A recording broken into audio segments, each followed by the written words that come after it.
Safety standards at construction sites are back in the spotlight after Wednesday's deadly crane disaster in Taichung. Taiwan will be getting a batch of high-tech rocket systems earlier than expected. We take a look at why it matters. Taiwanese citizens were supposed to receive new digital ID cards 3 years ago. So, what's the holdup? Plus, some of Taiwan's top athletes qualify for this year's Asian Games, slated for this autumn.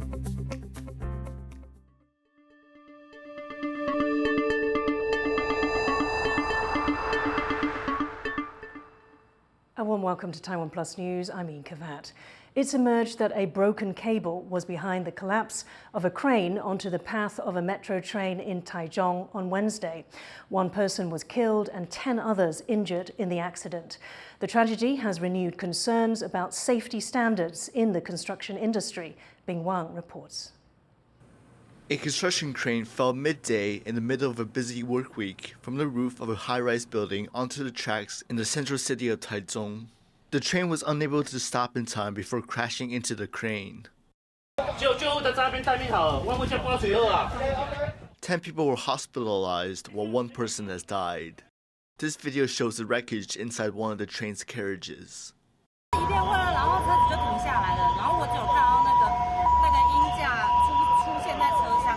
我很清楚看到它是就是已经卡在轨道上面，让我们列车是直接撞上去的瞬间这样子。 Initial investigations found that the crane fell because of the cable holding it up broke. The Taichung city government and labor ministry have imposed a fine of around $36,000 on the construction company that managed the crane. 要重罚，而且要重重的赔偿，因为不只是打坏我们的这个捷运。 那也同时呢，也造成我们营运的一个影响。 It was also found that the crane was old and the demolition process was flawed. 它应该是在拆卸的过程，可能是我们材料的老化，或是在作业的程序上可能有不注意，才会造成这样的结果。 According to the labor ministry, the company managing the project has reported 7 major construction site safety incidents over the last 5 years. This recent accident has reignited the debate about construction accidents near train railroads. In 2021, a Hualien train derailment that killed 49 people was also caused by a truck falling onto the track. Officials said they will review the guidelines for construction companies so that incidents like these won't keep happening. Alex Chen and Bing Wang for TaiwanPlus. To learn more about safety in Taiwan's construction sector, John Van Thuyen spoke to Zhang Duzhen of Taiwan's Industrial Health and Safety Association. How common are these sorts of accidents in Taiwan's construction sector? 站在风险管理的角度来看的话，其实这么样的一个事故，类似这样的事故，在台湾发生的没有说很多啦。Are these types of accidents often a result of lax enforcement of the rules, or even a feeling that if you get caught, it's okay because the punishment will be light? 台湾的营造工地很多但是劳动检查机构的能量还有它的人力其实是有限制的，它不可能每个工地都去看的所以就是我认为就是不能把这个责任归咎于那个劳动检查机构。那对于这个有关于我们的执法的的严重的轻重那我认为在从102年我们的职业安全卫生法修法之后，其实它的罚则都已经有增加了如果发生职业灾害的话，那可能要罚到30万以上，会被判刑。Do you think safety regulations in Taiwan need to be tightened up, or that we need stricter punishments? 比较落后的国家当然是靠政府嘛，用罚款，用强力的那个劳动检查这样来做。长远来讲的话，还是按照一个公司应该一个业者有良心的业者，应该从他的自主管理来开始做起。That was Zhang Duzhen of Taiwan's Industrial Health and Safety Association speaking with John Van Thuyen. Taiwan's President Tsai Ing-wen has inspected the country's first ever batch of women reservists. The inspection took place on Thursday at a military base in the northern city of Taoyuan. The women soldiers trained with their male counterparts and practiced shooting at targets almost 200 meters away. Taiwan recently extended its mandatory military service for men from 4 months to a year, but service for women is not required. At the base, Tsai highlighted the importance of the country's overall combat readiness. 我有注意到我们女性士官兵有人特地向公司请假来报到。 有人暂时离开孩子身边，希望能以实际的行动为保护国家尽一份心力。各位的加入不仅增强后备军人的战力，更强化了后勤体系。我期待未来有更多的女性士官兵一起加入训练。 Taiwan's military has confirmed that its purchase of the HIMARS system from the United States will arrive a year earlier than scheduled. But what is HIMARS and how could it help Taiwan defend itself? Jaime O'Connor explains. This is the HIMARS. That's short for High Mobility Artillery Rocket System. Developed by the US, it's one of the most advanced rocket launchers in the world, and it will be soon part of Taiwan's arsenal.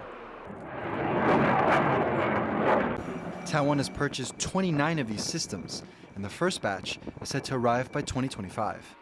The weapon systems will play a key role in the nation's defense.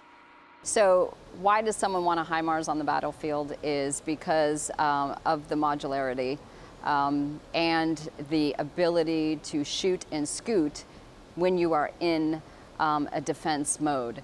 So the operators of that truck can actually shoot and immediately scoot because it is a wheel-based item.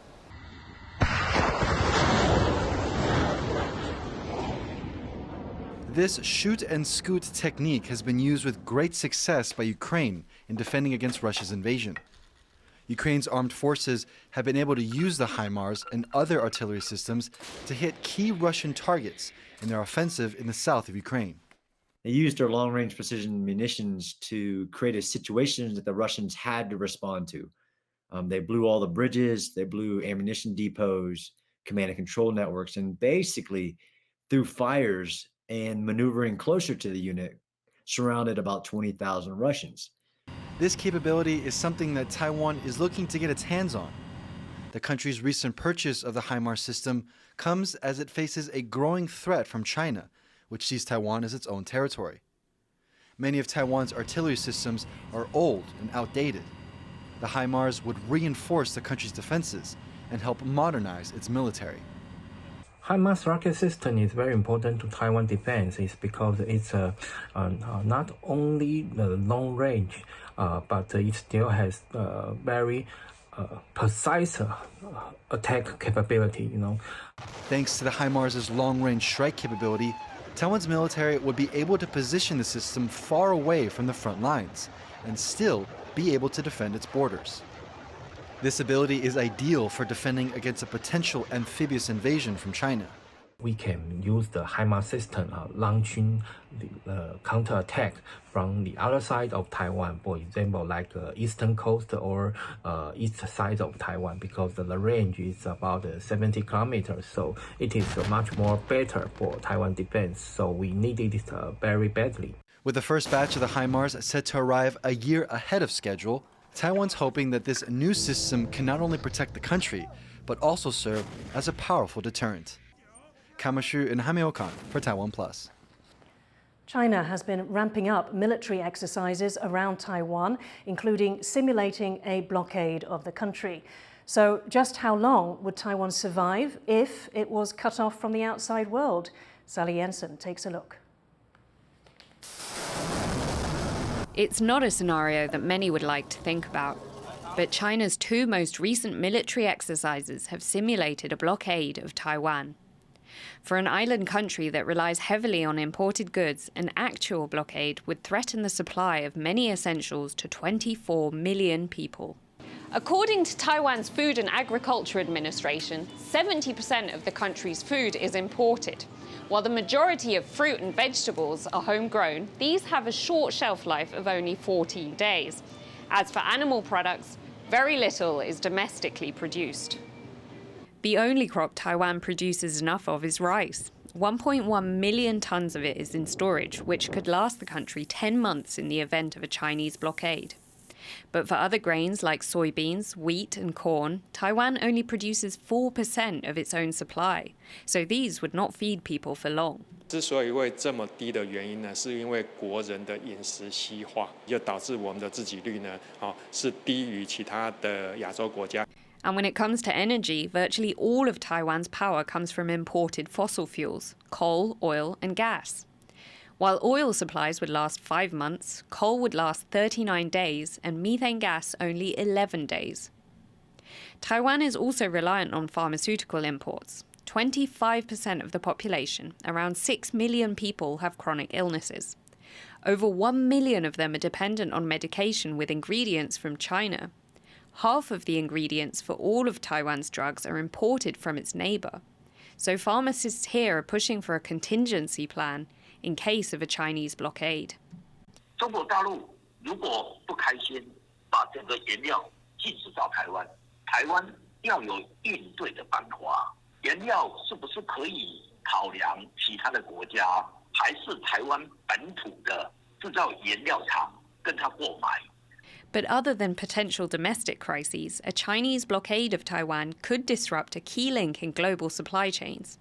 Taiwan's crucial semiconductor industry produces 90% of the brains of modern tech. 假设是真的有封锁，那其实这是全世界的大事情。我觉得中国也要考虑，这样的情形的，会引起全球的动荡的问题。 To prepare for any eventuality, Taiwan is looking to become more self-sufficient, working towards better food security by diversifying crops and encouraging people to buy local.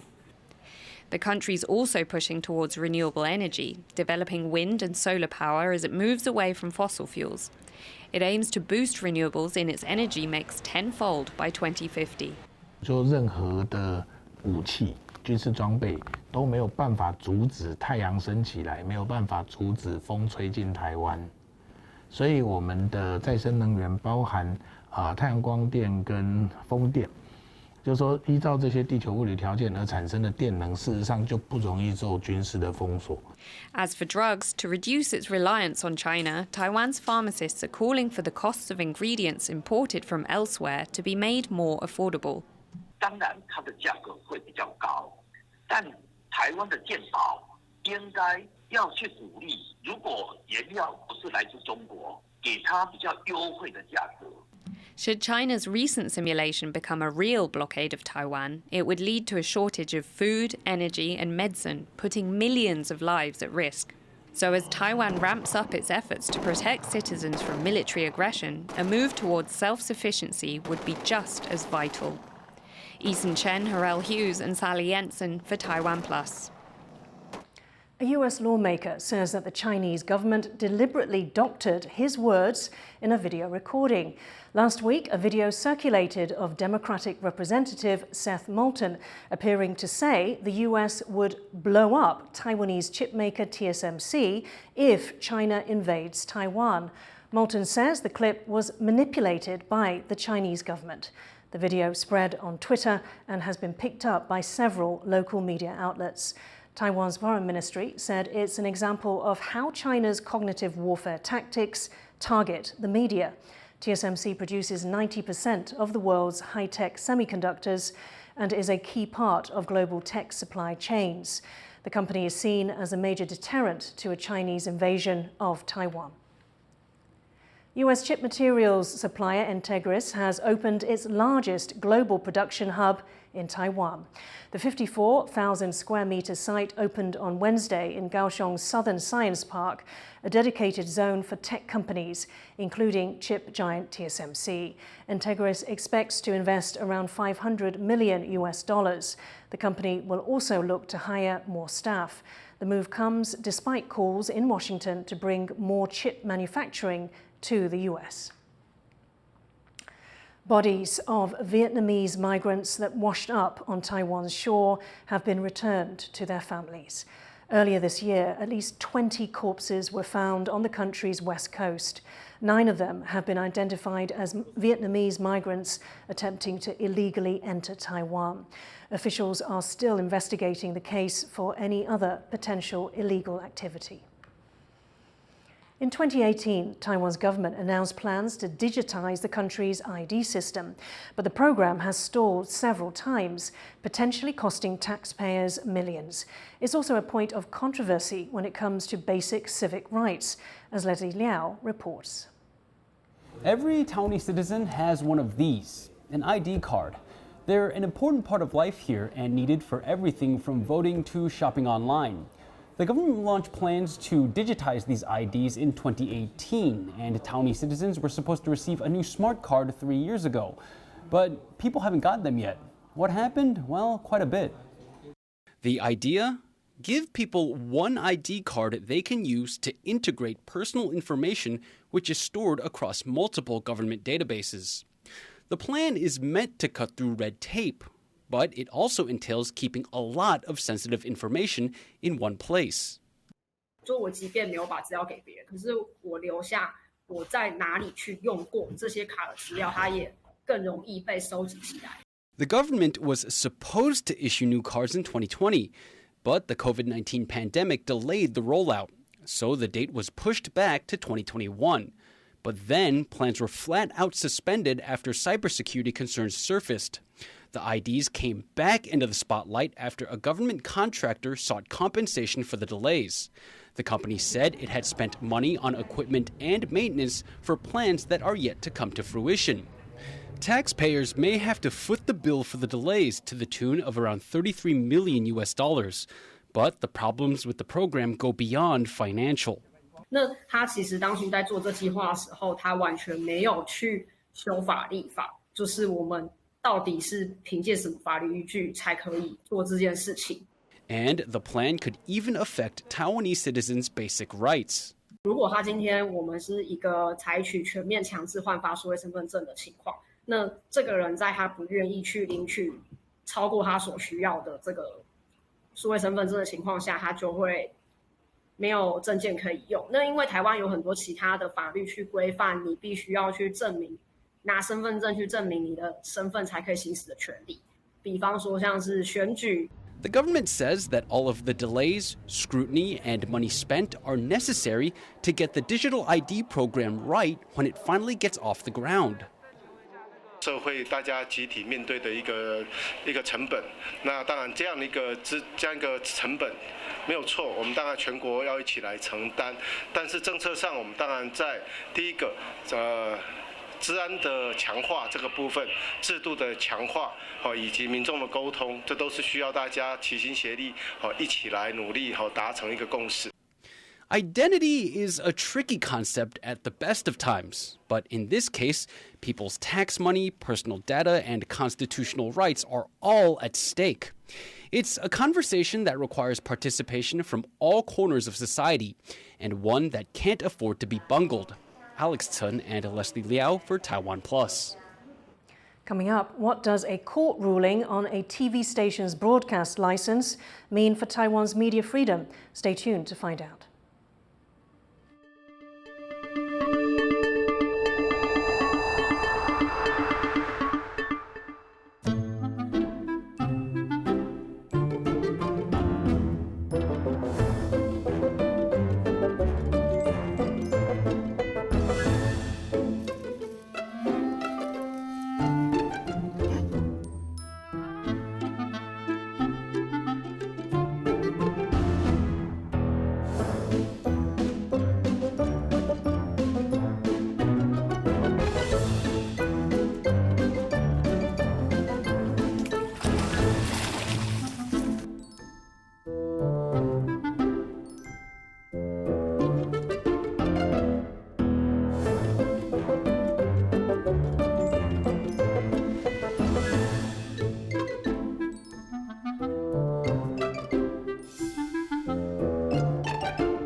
Welcome back. You're watching TaiwanPlus News. The son of Taiwan's former president, Tsai Ing-wen, has reported to prison to begin his term. Chen Zizong was sentenced to a year behind bars in April for his role in his family's money laundering case. He was also fined almost $50,000. The verdict forced Chen to leave his position as a member of the Kaohsiung City Council. His father, Tsai Ing-wen, himself served time in prison for his own money laundering convictions. He is currently out on medical parole. Taiwan's media regulator is considering whether to appeal a ruling that overturned its decision not to renew the license of a local broadcaster. A Taipei court ruled in favor of CTI TV on Wednesday. It said the National Communications Commission incorrectly used a new set of rules in its decision in 2020. CTI is known for its critical coverage of Taiwan's ruling Democratic Progressive Party and China-friendly editorial stance. The NCC's refusal to renew its license led to the station's shutdown. It was criticized by opposition politicians who accused the government of interference. To find out more about the case of CTI News and what it says about Taiwan's media environment, Ed Moon spoke to Cedric Alviani, head of Reporters Without Borders East Asia Bureau in Taipei. Cedric, could you tell us a little bit about the case of CTI News and what it tells us about the media environment in Taiwan? The ruling does not question the relevancy of CTI's license rejection, and it does not request NCC to renew the license. It only requests them to review the application again. So the fact that NCC rejected the license of a TV channel that repeatedly violated journalism ethical principles cannot be, is not questioned. However, I have a comment. CTI is not the only mainstream channel that engages in malpractices, and the pro-green and pro-blue media are also quite often very borderline in terms of journalism ethics. And we're now entering the presidential election campaign. It's a very critical time. Taiwan is at high risk of disinformation attacks, and it's very important that NCC would not only focus on pro-China media, but ensure that the same principles apply to all media, no matter their political orientation. The RSF recently just released its report on press freedom around the world, and in the Taiwan section, it commented on the extremely polarized media environment in Taiwan. Can you give us a little bit of an explanation of what do you mean by that? Most mainstream media openly describe themselves as supporting one of the two major political camps. The Taiwanese media are also extremely sensationalist. They make money through turning information into a circus. Taiwan is a mature democracy. We know that the government and political parties do not want to control the media, but they have to set better rules so that the media environment in Taiwan would be more healthy, because there is no healthy democracy without a healthy media environment. How exactly is it possible in a democracy with freedom of the press to balance that freedom with the potential for interference from a country such as China? Freedom of the press is different from freedom of expression. Freedom of expression means that you can say whatever you want, and I believe this right is guaranteed in Taiwan. But when one is operating a media, the media has the obligation to base its reporting on facts, not opinions. The purpose of a media is not to impart political opinions and force its readers or viewers to adopt its views. The purpose of a media is to impart factual information and let the people make their own decision based on these facts. That was Cedric Alviani, head of Reporters Without Borders East Asia Bureau, speaking from Taipei. Taiwan's athletic games for university students have wrapped up, and the champions are now turning their attention to an even bigger challenge, the upcoming Asian Games in China. John Van Trieste has more. 2.25 meters, a new record. On this track field in Taoyuan, high jumper Fu Zhaoxuan has earned his ticket to this year's Asian Games. It's a grand finale to days of qualifiers focused on student athletes. the National Intercollegiate Athletic Games. Fu is one of 32 who will represent Taiwan in track and field events. 第3次试跳，过！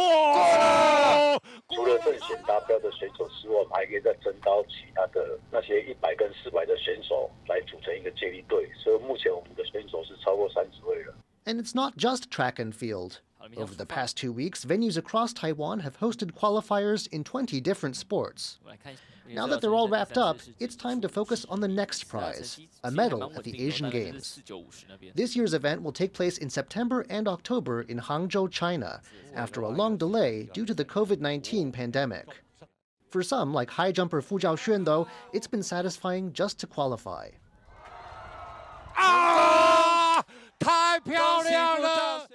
很感动啊，就是因为卡了2年多啊，2年多之间就是有怀疑自己很多，就是被别人讲话或是什么，就是开始怀疑自己。但我有很多学长啊，还有朋友，就是会在旁边支持我，就说你本来就可以了。今天我觉得我证明了。Now, months of hard training lie ahead for Fu and the other athletes as they prepare to go head-to-head with an entire continent. John Su and John Van Trieste for TaiwanPlus. Thank you for watching TaiwanPlus News. Remember to download the TaiwanPlus app for more stories from Taiwan and around the world. Finally today, we leave you with images of the world's top surfers competing in the first stop of the Challenger Series on Australia's Gold Coast. I'm Yin Khvat. Take care and see you next time.